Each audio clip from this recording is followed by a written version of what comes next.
ចុះនរកទៅឯងចៅជាងស៊ូម៉ាន់អញស្លាប់ធ្វើខ្មោចក៏មិនលែងពួកអញដែរវើយសំបីតែសត្វស្វាក៏មកសើចចំអកអញដែរតាណោះអញបញ្ចុកស្អីចូលមាត់អញនឹងអាក្អូនខ្ញុំមិនទាន់ស្លាប់ទេកម្លាំងខ្ញុំមិនក៏ខ្លាំងអស្ចារ្យម្លេះគឺអញទេតើអាស្វាក្អូនអញជាអ្នកជួយសង្គ្រោះអញនឹងអញចង់ឲ្យអញដើរតាមអញទៅមុខមែនទេយើងជាអ្នកស្នងត្រកូលភ្នែកទឹកមួយជីវិតពិនិត្យមើលវត្ថុស័ក្តិសិទ្ធិរាប់មិនអស់មិនដែលខុសសំដងណាឡើយតែចុងក្រោយត្រូវជន់ពៀធ្វើបាបជាប់នៅទីនេះរហូតដល់ស្លាប់យឺដូច្នេះយើងមិនសល់ទុកគេដំណើរនេះសង្ឃឹមថាអ្នកមាននិស្ស័យនឹងយកទៅជួយសង្គ្រោះមនុស្សលោកដំទីទុះជនទុច្ចរិតនិងលើកស្ទួយអំពើល្អលោកតាសូមទទួលការគោរពពិសេសលីនហ្វានផងចុះខ្ញុំបានពីដើមជានិស្សិតស្លូត្រង់ម្នាក់តែត្រូវនៅភេកគាត់ឯគូដណ្ដឹងក៏រួមគំនិតផងសម្រាប់ទៀតតែទេតាមិនទាន់យកជីវិតខ្ញុំថែមទាំងប្រទានឱកាសឲ្យខ្ញុំទៀតពេលចេញទៅវិញខ្ញុំសន្យាថានឹងមិនធ្វើឲ្យលោកតាខកបំណងឡើយខ្ញុំនឹងជួយសង្គ្រោះមនុស្សលោកនិងដំទីទុះជនពៀក្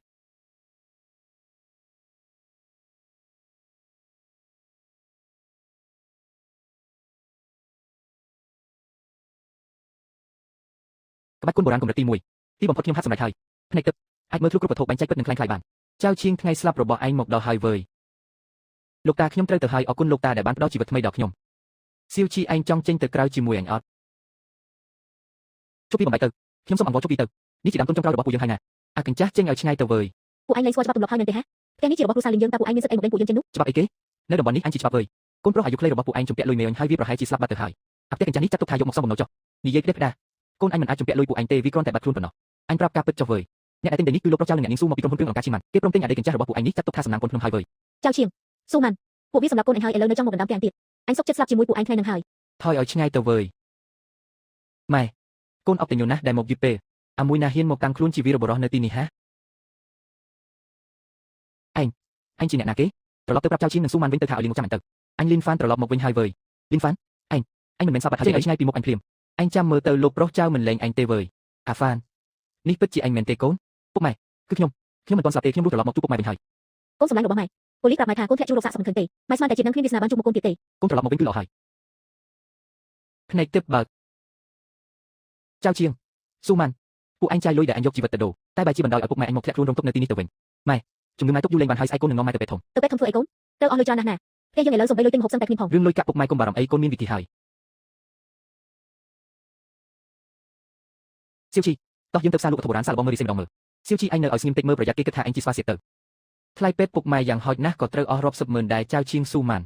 ថ្ងៃនេះអញនឹងប្រើភ្នែកមួយគូនេះយករបស់ដែលជារបស់អញត្រឡប់មកវិញទាំងអស់ភ្នែកទឹកបើកពន្លឺខ្សោយណាស់យ៉ាងហោចណាស់ត្រឹមជារបស់សម័យសាធារណរដ្ឋអត់បានថ្លៃទេមើលទៅចង់រើបានរបស់ល្អមិនងាយទេតាណោះសុទ្ធតែជារបស់សិប្បកម្មសម័យថ្មីសោះពន្លឺពណ៌ខៀវចាស់ម្លេះយ៉ាងហោចណាស់ក៏ជារបស់បុរាណសម័យម៉េងឬឆេងដែលសៀវជីតោះយើងមានមនុស្សល្ងងចាញ់បោកគេម្នាក់ទៀតហើយទីផ្សារវត្ថុបុរាណនេះពិតជាស៊ីជម្រៅមែនអូហូថៅកែលីវភ្នែករហ័សទាន់ចិត្តថ្មងនេះគឺជាចានគុំប៉ូស៊ីឡែនរបស់ពិតសម័យរីជុងឆេងក្នុងរជ្ជកាលយុងឆេងណាលោកស្រីមើលសាច់វីទៅមើលក្បាច់គំនូរនេះទៅជារបស់រីជវាំងពិតថ្មងមើលទៅរបស់នេះមិនអន់ទេតែត្រាខាងក្រោមដូចជារៀងក្រើបន្តិចអូយថៅកែលីវអើយនេះជារបស់បន្សល់ទុកតាំងពីរាប់រយឆ្នាំមុនធ្វើម៉េចនឹងមិនសឹករិចរើនោះបើលោកស្រីយកទៅកន្លែងដេញថ្លៃវិញយ៉ាងហោចណាស់ក៏ចាប់ពី3លានដែរណាមកពីខ្ញុំកំពុងតែប្រញាប់លុយទេទើបដាច់ចិត្តកាត់ចិត្តលក់ឲ្យត្រឹម2លានហ្នឹងចាននេះសាច់ស្អាតណាស់2លានមិនខាតទេថៅកែលីវបើលោកស្រីមិនយកខ្ញុំយកហើយណាអូខេ2លានខ្ញុំយកចុះអូខេថៅកែលីវពិតជាចិត្តទូលីមែនហើយចាត់ទុកថាមាននិស្ស័យចុះជួយនាងបន្តិចទៅជប់សិនចំណាយ2លានទិញចានយកទៅដាក់ក្នុងម៉ាស៊ីនកម្ដៅម្ហូបហ្នឹងអ្នកនាងលុយនឹងធ្លាក់ពីលើមេឃមែនអាតូចនេះមកពីណាហ៊ានមករករឿងនៅតុអញផងសក់មិនទាន់ដូចជាក្បាលផងហ៊ានមកតាំងខ្លួនជាអ្នកចេះដឹងលោកបើញ៉ាំផ្ដេសផ្ដាស់បានតែសម្ដីមិនអាចនិយាយផ្ដេសផ្ដាស់ទេចានមួយនេះខ្ញុំបានឲ្យគ្រូជំនាញមើលរួចហើយគេថាជារបស់ពិតទាំងអស់គ្រូជំនាញអស់នោះបើមិនបានស៊ីទឹកតែទេគឺប្រកាសជាខ្វាក់ភ្នែកហើយអាកូនឆ្កែអញចង់មកមែនទេហានាំអាស្វាអញចេញឲ្យឆ្ងាយភ្លាមប្រយ័ត្នអញជឿមកចេញឥឡូវយកចានមកទីនេះសាច់ចាននេះមើលទៅចាស់គឺដោយសារគេលាបថ្នាំឲ្យវាចាស់តើបើហិតច្បាស់ទៅគឺមានក្លិនជូរតិចទៀតហើយមួយទៀតត្រានេះគេចម្លងបានដូចមែនតែអ្នកធ្វើខ្លាំងៗគង់តែមានចន្លោះប្រហោងចានរីជវាំងសម័យយងជេងអាចឆ្លងពុកមុខសម័យនេះប្រាឡាសេរបាញ់អសោបានដែរអីបច្ចេកទេសធ្វើខ្លាំងៗនេះលុយណាស់តើវើយថៅកែវាងតើលោកបកស្រាយយ៉ាងម៉េចដែររឿងនេះខ្ញុំក៏មិនដឹងដែរខ្ញុំក៏ត្រូវគេបោកដូចគ្នាហ្នឹងកុំឲ្យវារត់រួចអាចឈ្មោះទឹកចិត្តលើកមុនអញក៏ចាញ់បោកវាដែរតើអរគុណលោកណាស់ដែលបានជួយរំលឹកកុំអីខ្ញុំខ្លាចជាមនុស្សងងបាត់ទៅហើយខ្ញុំឈ្មោះលីវរូសៀវចុះលោកវិញឈ្មោះអីដែរលីនហ្វានគ្រាន់តែជួយបន្តិចបន្តួចប៉ុណ្ណោះនារីម្នាក់នេះរកពីមិនធម្មតាទេមើលទៅប្រកាសជាអ្នកមានហើយល្អមកឆ្មងបន្តិចទៀតរបស់ខ្ញុំមិនខ្វះអ្នកទិញទេថ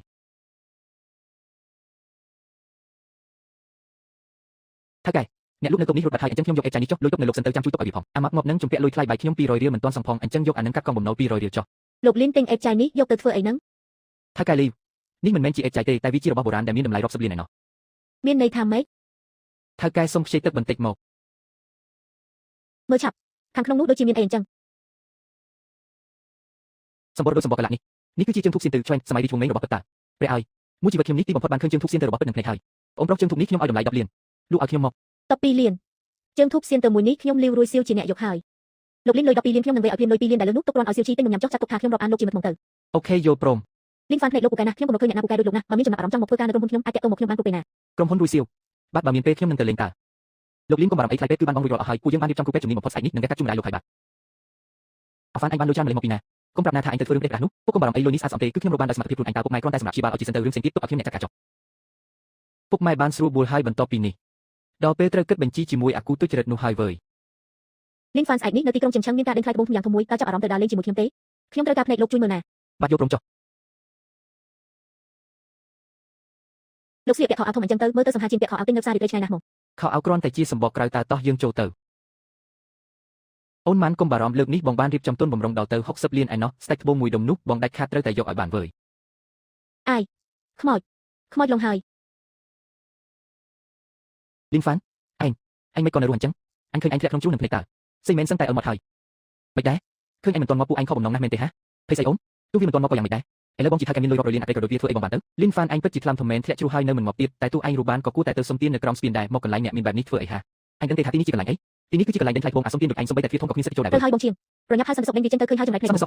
សុខពួកអញធ្វើការយ៉ាងម៉េចនឹងហាមិនបានបណ្ដោយឲ្យឆ្កែឆ្មាចូលមកអញ្ចឹងទីនេះកម្រិតឲ្យខ្ញុំចាប់អាសុំទាននេះមកទេសម្រាប់ជួយទៅក្រៅ ចាំមើលអ្នកណាហ៊ានប៉ះគាត់ ថាកែលីវតាលោកស្រីមានន័យយ៉ាងម៉េចដើម្បីតែអាអ្នកក្រុមអ្នកលោកស្រីហ៊ានទៅជាមួយក្រុមហ៊ុនជាមិនមកខ្ញុំទេ មិនដែរលឺសោះស្ដាប់ឲ្យច្បាស់ណាលីនហ្វានមិនមែនជាអ្នកនាងមើលត្បូងប្រចាំក្រុមហ៊ុនរួយសៀវរបស់យើងហើយក៏ជាភៀវកិត្តិយសដ៏ខ្ពង់ខ្ពស់របស់ខ្ញុំរួយសៀវដែរ អ្នកជំនាញមើលត្បូងមែនទេបន្តិចទៀតដល់ពេលដេញថ្លៃចាំមើលអាអ្នកក្រុមនេះអាចមើលដឹងអាចឆ្កែអីខ្លះចាំមើលទៅ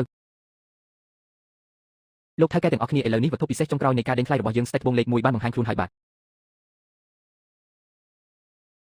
ត្បូងកញ្ចក់ចាស់កប់ចៅផ្ទាំងធំយ៉ាងនេះបើកាត់ទៅមានពណ៌បៃតងពេញយ៉ាងហោចណាស់ក៏តម្លៃ41ដែរចាប់តាម10លានរាល់ការដេញថ្លៃម្ដងមិនឲ្យទៀតជាមួយលានឡើយមួយដុំនេះក្រុមហ៊ុនជាយើងបានមើលឃើញហើយអ្នកណាក៏អូនជាខ្ញុំឲ្យសោះវើយ បើស្ដេចត្បូងនេះកាត់ចេញមកស្អាតមែនក្រុមហ៊ុនយើងច្បាស់ជាអាចដើរអ៊ូទេពេញខេត្តមិនខាន ថៅកែចៅពិតជាមានលុយច្រើនមែនស្ដេចត្បូងនេះច្បាស់ជារបស់ថៅកែហើយតើ25លាន លីនហ្វានធ្វើមួយដុំនេះលោកគិតយ៉ាងម៉េចដែរសម្បកក្រៅមើលទៅអំណោយផលណាស់ស្នាមសរសៃកម្រាប់មានទាំងអស់បើដេញបានធ្វើនេះក្រុមហ៊ុនរួយសៀវមិនបារម្ភខ្វះត្បូងល្អលក់ទេឆ្នាំនេះ ចាំខ្ញុំមើលសិនសុទ្ធតែថ្មប្រេះបែកអស់ហើយនៅចាប់ទុកជីវិត